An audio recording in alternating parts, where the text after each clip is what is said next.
Hi friends, ஷாሎም to all. எல்லாரும் எப்படி இருக்கீங்க? பசங்க 2 பேருக்குமே கோல்ட் இன்ஃபெக்ஷன் ஒரு 3 டேஸா இருந்தது. மாறி, மாறி ஒருத்தருக்கு அதிகம் ஆக, ஒருத்தருக்கு குறைய அப்படி இருந்தது. ஆனா, இன்னைக்கு காலையில எந்திரிச்சு பார்த்தா 2 பேருக்குமே அதிகமா இன்ஃபெக்ட் ஆயிருக்காங்க.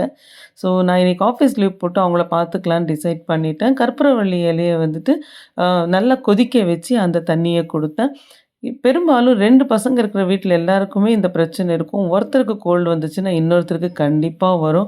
அ ஸோ எப்பவுமே இந்த ஒரு பிரச்சனைய வந்து நம்ம கடந்து தான் போவோம் 2 பிள்ளைங்க இருக்கிற வீட்ல. நானும் சீக்கிரமா எந்திரிச்சதுனால பசிச்சுட்டு இருந்தது. காஃபி குடிச்சேன். பெங்களூர்ல ஜுரம், கோல்டு அப்படின்னு சொன்னாலே டாக்டரே வந்து ரவா இட்லி தான் பிரிஸ்கிரைப் பண்ணுவாங்க. உங்க ஊர்லலாம் நீங்க ஜுரத்துக்கு என்ன ஃபுட் எடுத்துப்பீங்கன்னு கமெண்ட் பண்ணுங்க. மழையும், வெயிலும் ஒண்ணா அடிக்குதுங்க. மதியம் ஒரு தடவ கஷாயம் குடுத்தேன். அதுக்கப்புறம் லஞ்ச் டைம்ல ரசம் தான் செஞ்சிருந்தேன். அதையும் சுட சுட குடுத்தேன். ஈவினிங்குள்ள சூப்பர்வா க்யூர் ஆயிட்டாங்க 2 பேருமே. தேங்க்ஸ் ஃபார் வாட்சிங். God bless you. Have a good day.